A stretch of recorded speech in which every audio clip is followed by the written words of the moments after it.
श्री स्वामी समर्थ रथसप्तमी हा दिवस माघ शुद्ध सप्तमी या दिवशी साजरा केला जातो। सूर्याची कृतज्ञता व्यक्त करण्याचा दिवस म्हणजे रथसप्तमी। माघ महिन्यातील शुद्ध सप्तमीला सूर्यपूजन करण्याची प्रथा आहे। यंदा 16 फेब्रुवारी शुक्रवार रोजी रथसप्तमी आहे। भारतीय संस्कृतीमध्ये निसर्गाला देव मानलेलं आहे। मकर संक्रांतीनिमित्त सुरू होणारा हळदी कुंकू समारंभ देखील रथसप्तमीच्या दिवशी समाप्त होतात। रथसप्तमी साजरी करण्यामागे धार्मिक आणि वैज्ञानिक अशी दोन्ही कारणे सांगितली जातात। रथसप्तमीला आरोग्य सप्तमी असं देखील म्हटलं जातं। रथसप्तमी हा दिवस आदित्य आणि कश्यप यांचा पुत्र सूर्य यांचा जन्मदिवस आहे।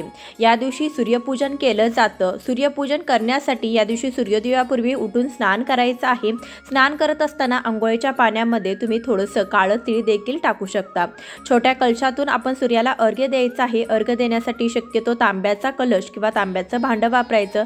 गळ्यापर्यंत येईल इतपत पाणी भरायचं। चंदन हळदी कुंकू लावून घ्यायचं। त्यामध्ये हळदी कुंकू पुष्प अक्षदा त्यानंतर थोडेसे तीळ व्हायचे आणि हे पाणी आपण सूर्यदेवाला अर्घ्य म्हणून द्यायचं आहे।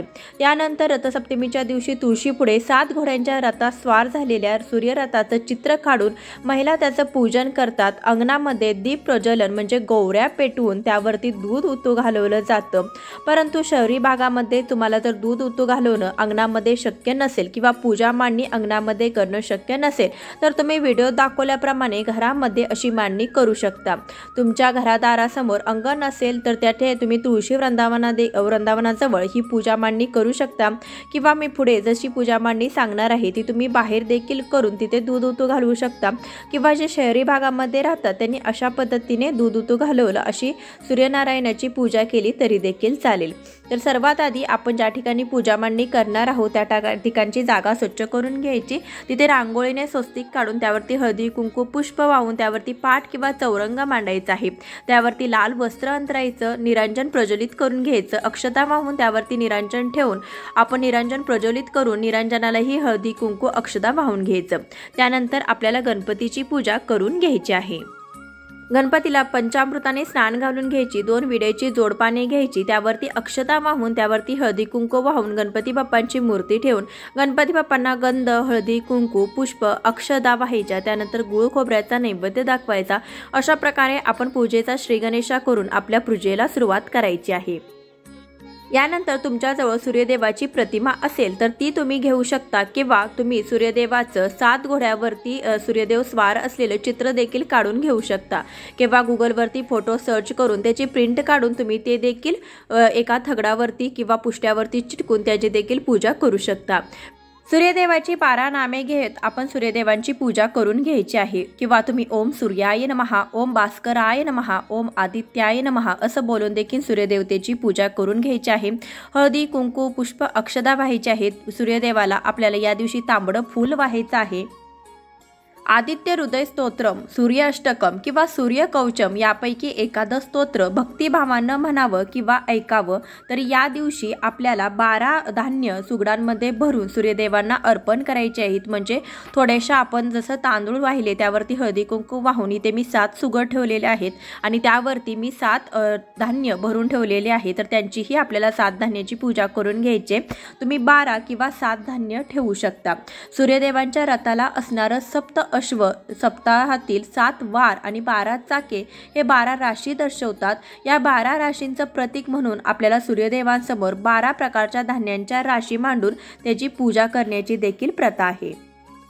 अशी घरामध्ये सूर्यनारायणाची पूजा केल्यानंतर दारामध्ये तुम्ही रांगोळीने सूर्यरथ काढून तिथे तुम्ही बोळक्यामध्ये किंवा सुगडामध्ये जे छोटं सुगड मिळतं आपल्याला संक्रांतीला त्यामध्ये दूध उतू घालवू शकता किंवा भाताचा खिरीचा नैवेद्य तुम्ही सूर्यप्रकाशामध्ये शिजवू शकता किंवा घरामध्ये अशा प्रकारे तुम्ही सूर्यरथाची रांगोळी काढून तुम्ही तुळशी पूजन करून घ्यायचं आहे आणि अशा रीतीने देखील पूजा केली तरी देखील चालेल।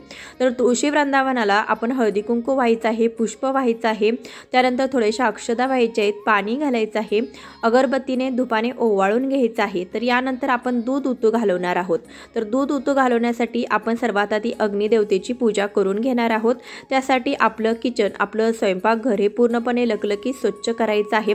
त्यानंतर आपण गॅस स्टोवची पूजा करून घेणार आहोत। चंदनाने या दिवशी आपल्याला एक स्वस्तिक आपल्या स्वयंपाकघरामध्ये बनवायचं आहे, आपल्या शेगडीवरती बनवायचं आहे। त्याला हळदी कुंकू व्हायचं आहे आणि आपण एका सुगडामध्ये आपल्याला दूध उतू घालवायचं आहे। तर काही जण त्यामध्ये तांदूळ देखील टाकतात। तर सर्वात आधी दीप प्रज्वलन करून घेऊया। तर तांदळाची रास घालून त्यावरती हळदी कुंकू वाहून आपण त्यावरती निरांजन ठेवलेलं आहे। निरांजन प्रज्वलित करून निरांजनाला हळदी कुंकू पुष्प अक्षदा व्हायचे आहेत आणि अन्नपूर्णेला नमस्कार करून, अग्निदेवतेला नमस्कार करून आपल्याला दूध उतू घालवायचे। तर दूध उतू हे आपल्याला कधी घालवायचे, तर जेव्हा सूर्य उगवतो, तर सूर्य उगवल्या उगवल्या आपल्याला सकाळी सूर्योदयालाच दूध उतू घालवायचे। तर हे छोटं सुगड मिळतं, ते मी घेतलेलं आहे। त्याला आपण हळदीने सारवून घेतलेलं आहे, कुंकू लावून घेतलेलं आहे। त्यामध्ये तुम्ही चमचाभर तांदूळ घालू शकता किंवा फक्त दूध उतू घालवलं तरी देखील चालेल। त्यानंतर त्यामध्ये कपभर दूध घातलेलं आहे, थोडीशी साखर देखील आपण त्यामध्ये घालायची आहे आणि आता आपण हे दूध आपल्या स्टोववरती उतू घालवणार आहोत। तुम्ही गावाकडे असाल तर अंगणामध्ये गोवऱ्या पेटवून तुम्ही नक्की दूध उतू घालवा। ब्रह्म, स्कंद, शिव, अग्नी, मत्स्य, नारद आणि भविष्य पुराणात या दिवसाचं महत्त्व सांगितलं आहे। माघ महिन्याच्या शुक्ल पक्षाच्या 7व्या तिथीला तीर्थस्नान आणि सूर्य उपासना केल्यास रोग दूर होतात आणि वयही वाढते असं पुराणामध्ये सांगितलेलं आहे। या दिवशी केलेलं दान शाश्वत फळ देते। तसेच या दिवशी उपवास केल्याने अपत्य सुख मिळते आणि मनोकामनाही पूर्ण होतात। त्यासाठी आपल्याला सूर्यप्रकाशामध्ये दूध उतू घालवायचं आहे आणि सूर्याला त्याचा नैवेद्य दाखवायचा आहे। सर्वात तेजस्वी, सामर्थ्यवान, युक्तिवान, बुद्धिवान आणि सर्वज्ञ अशी सूर्याची ओळख आहे। सृष्टीचा जगत चालक असून तो संपूर्ण ब्रह्मांडाचा नियंत्रक आहे। सूर्याचा उत्तरायण प्रवास आणि त्याच्या रथाचे 7 घोडे असा संदर्भ रथसप्तमीला आहे। रथसप्तमी हा सण सूर्य उत्तरायणात मार्गक्रमण करत असल्याचं सूचक आहे। सूर्य स्वयंप्रकाशी आहे, अन्य ग्रह त्याच्यापासून प्रकाश घेतात। सूर्यग्रहांचा राजा असून त्याचं स्थान हे नवग्रहामध्ये वरचं आहे। त्यासाठी आपल्याला या दिवशी होईल तशी सूर्य उपासना करायची आहे। सूर्याच्या रथात नक्षत्रलोक, ग्रहलोक, भूलोक, नागलोक, स्वर्गलोक आणि स्वर्गलोकाजवळील शिवलोक या सप्तलोकांमध्ये भ्रमण करण्याचं सामर्थ्य आहे। रथसप्तमी हा सण हळूहळू वाढणाऱ्या तापमानाचा दर्शक असतो। सूर्यदेवता सतत या रथात विराजमान असतात। देव देवळात असल्यामुळे ज्याप्रमाणे देवळाला महत्त्व प्राप्त होतं तसेच महत्त्व सूर्याच्या रथाला प्राप्त होतं। त्यासाठी रथसप्तमीला आपल्याला सूर्याच्या उपासनेबरोबरच प्रतिकात्मक म्हणून रथाचं देखील पूजन करायचं आहे। रांगोळीने आपल्याला सूर्यरथ हा नक्कीच बनवायचा आहे। आपण जे दूध उतू घालवलं त्याचाच प्रसाद आपण सूर्यदेवतेला दाखवायचा आहे आणि तो प्रसाद आपण सगळ्यांनी घरामध्ये ग्रहण करायचं आहे। अशा पद्धतीने साध्या सोप्या पद्धतीने तुम्ही घरामध्ये सूर्यपूजा करू शकता, सूर्याची उपासना करू शकता। यानंतर ही पूजा कधी काढावी, तर ही पूजा मांडणी तुम्ही याच दिवशी संध्याकाळी काढू शकता किंवा दुसऱ्या दिवशी काढली तरी देखील चालेल। जे काही आपण धान्य वापरलेलं आहे ते आपल्या रोजच्या धान्यामध्ये मिक्स करायचं आहे आणि ते तुम्ही वापरात घेऊ शकता। व्हिडिओ आवडला तर जास्तीत जास्त लोकांपर्यंत नक्की शेअर करा। श्री स्वामी।